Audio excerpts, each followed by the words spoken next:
नमस्कार मित्रांनो, स्वागत आहे तुमचं आपल्या YouTube चॅनलवर। तर नरेंद्र मोदी यांच्या मंत्रिमंडळाची स्थापना झालेली आहे। हा व्हिडिओ याला थोडा वेळ होत आहे।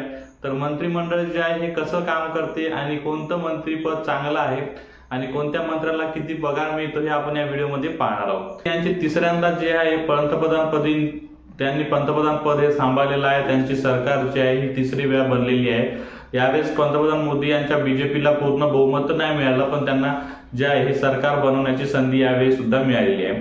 तर त्यांनी जे मंत्रिपद बनवलेलं आहे त्याच्यामध्ये 30 कॅबिनेट मंत्री आणि त्याच्यानंतर स्वतंत्र कारभार राज्य मंत्री दिलेले आहे, त्याच्यानंतर राज्यमंत्री येणार आहे। तर असे मंत्रिपद त्यांनी वाटून दिलेले आहे। तर या मंत्रिमंडळात महाराष्ट्राचे एकूण 6 मंत्री आपल्याला मिळालेले आहे।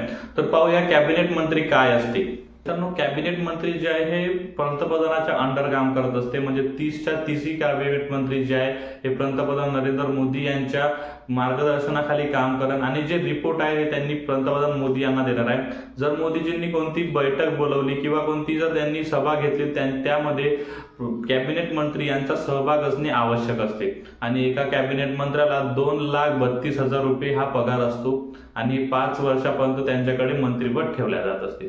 त्याच्यानंतर राज्यमंत्री स्वतंत्र कारभार म्हणजे जे कॅबिनेट मंत्री असतात त्याच मंत्रिमंडळाचं एक दुसरं जे रूप आहे ते म्हणजे राज्यमंत्री आहे। समजा एखादी मंत्री जर क्रीडा मंत्री असेल आणि तोच मंत्री जे आहे तो राज्यमंत्रीमध्ये दुसऱ्याला सुद्धा क्रीडा मंत्री पद देता येते, तर ते काय करतात, स्वतंत्र कारभार हा म्हणजे जे राज्यमंत्री आहे त्यांनी कॅबिनेट मंत्र्यांना न सूचना देता ते सरळ पंतप्रधान मोदी यांना सूचना म्हणजे यांच्याकडे आपली तक्रार जी आहे ही देऊ शकतात। म्हणजे जो आढावा आहे हा जो राज्यमंत्री स्वतंत्र कारभारवाले असतात ते कॅबिनेट मंत्र्यांना देता सरळ जी माहिती आहे ही पंतप्रधान नरेंद्र मोदी यांना देऊ शकतात। आणि त्याच्यानंतर जे सभा वगैरे होतात, जे मीटिंग होतात, ज्या बैठका होतात त्याच्यामध्ये राज्यमंत्री स्वतंत्र कारभार यांना यायची गरज नसते, यांनी नाही आले तरी चालत असतात।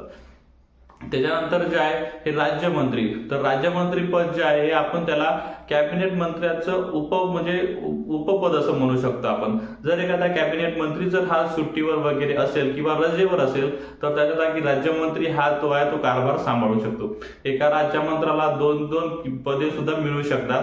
तर असं जे राज्यमंत्रीचं पद आहे ते असते आणि राज्यमंत्री जे आहे हे कॅबिनेट मंत्री यांना आपला जो आढावा आहे तो देत असतात आणि मग कॅबिनेट मंत्री जे आहे हे मोदीजी यांना आढावा देईल, म्हणजे पंतप्रधानाकडे आढावा जाईल। तर अशा प्रकारे हा तिन्ही मंडळाचा कारभार असतो।